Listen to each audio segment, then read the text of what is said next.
Alright, hello once again, Jeff Scott of Rankin Technical College, and as part of the Rankin Technical College Application and Website Development, or AWD program, and in particular the AWD 1111.NET Framework with Web Databases class, I am going over a series of video presentations I'm creating based off the textbook we're going to be using for the class in the fall 2019 semester.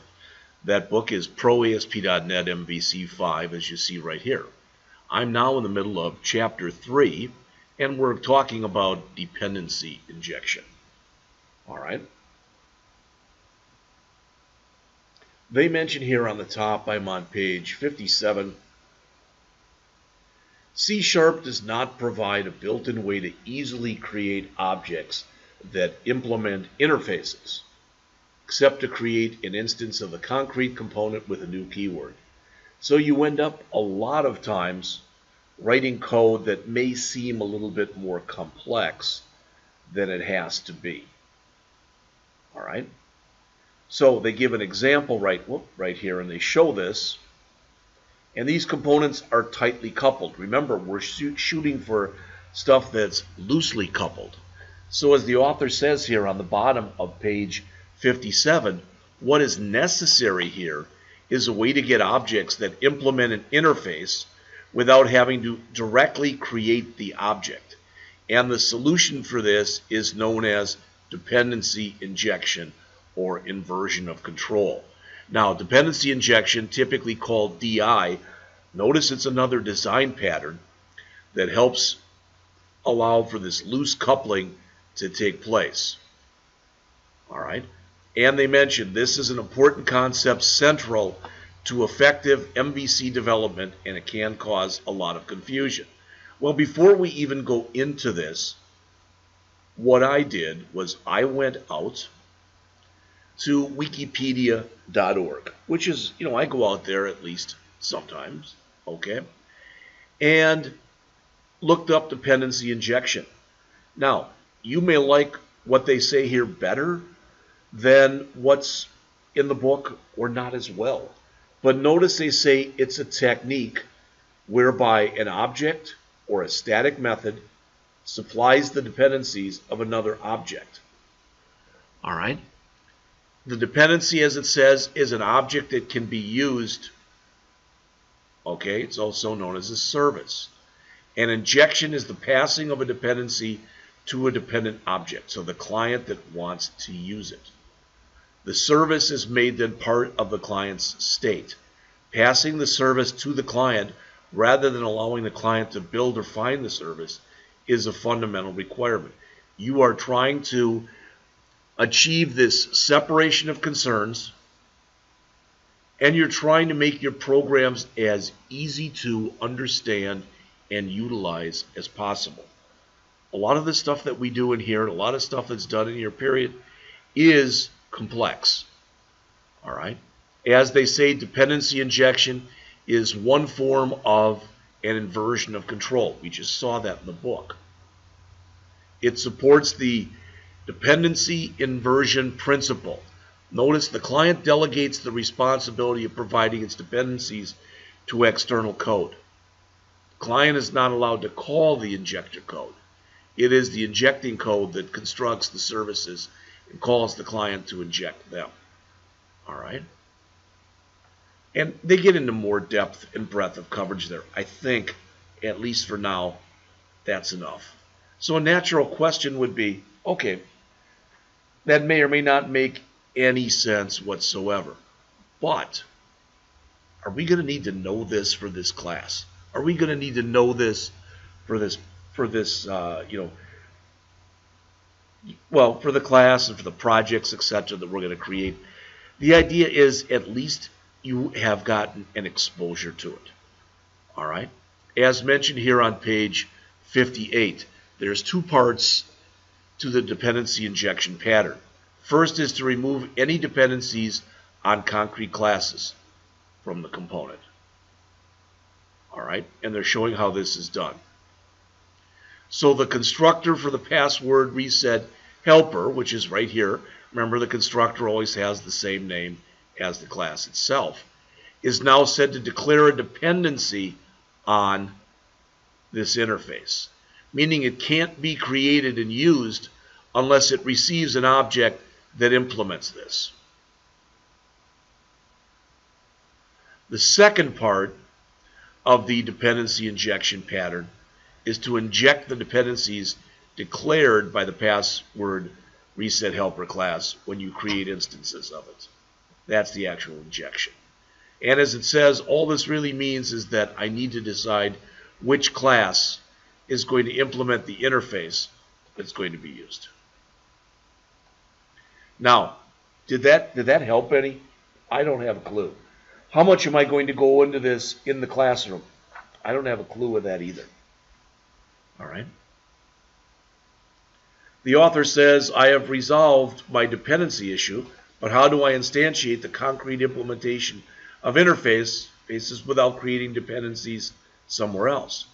And the answer lies in what's called a Dependency Injection Container, or Ioc Container. Notice what it says. It acts as a broker between the dependencies.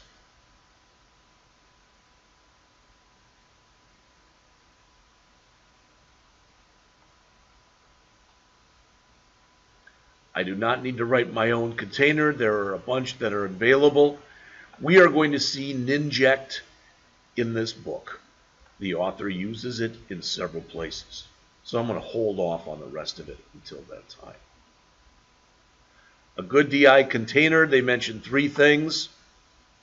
It has clever features. It has dependency chain resolution. As it says, if you request a component that has its own dependencies, the container will satisfy those as well. Object lifecycle management.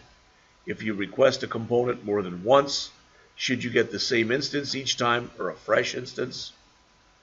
And configuration of constructor parameter values. If the constructor for the implementation of the interface requires a string, for example, you should be able to set the value for it in your DI container configuration. All right.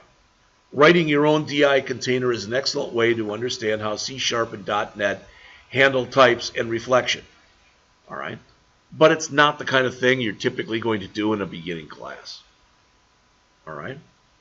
So the rest of the chapter, and as you can see, I'm on page 60, is going to start talking about automated testing. Let me check my time. All right. I'm at 8 minutes. Don't see any reason why I can't continue.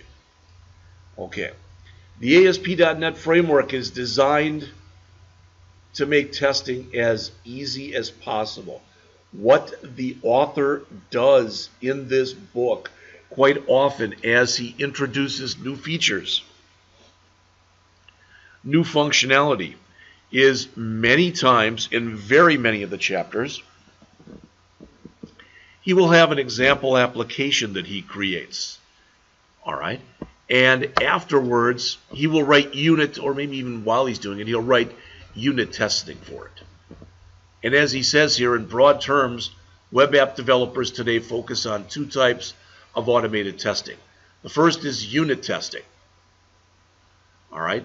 And look at it this way. If you've got an application that's got 5 components, with unit testing, you're going to be testing each component, maybe not exactly individually, but pretty much in isolation of the rest of the application. Once you do that, you need integration testing, because these different components have to work together, because that's what the application is. As it says, both kinds of testing can be valuable in web applications. Unit tests, okay, are good for working on algorithms, business logic, etc. Integration testing shows how the user will interact with the user interface. It can cover a lot of different things. You also want to make sure when you do this, if you're working on an existing application that you're modifying, that you do what's called regression testing. In other words, what you don't want to do is break what's already there. All right. All right. In the .NET world, you can Create a separate test project to hold test fixtures. The project will be created when you first add a unit test or can be set up automatically in the template. We haven't really looked at that, but we will. Being able to perform unit testing is touted as one of the benefits of the MVC framework. All right? And it says it's not for everyone. Are we going to unit test in here? I guess in many ways that remains to be seen. We should at least talk about it. The problem is it's one of those things that can get so complex that, for lack of better words, it can almost eat up everything else that you're trying to do. Okay? The author says here, I like unit testing. I use it in my own projects, but not all of them and not consistently as you might expect. I tend to focus on writing unit tests for features and functions. Unit testing is a tool and not a religion. How much you use it is going to be up to you. All right, so let's take a look at what the author has done here. Again, I just like to be cognizant of my time. I'm at 11 minutes, and I think actually this is a pretty good place to break. It's a little bit early, but then we can concentrate on the examples that are given in the last, 5 or 6 pages of this chapter. All right? And we'll come back with that in just a couple minutes.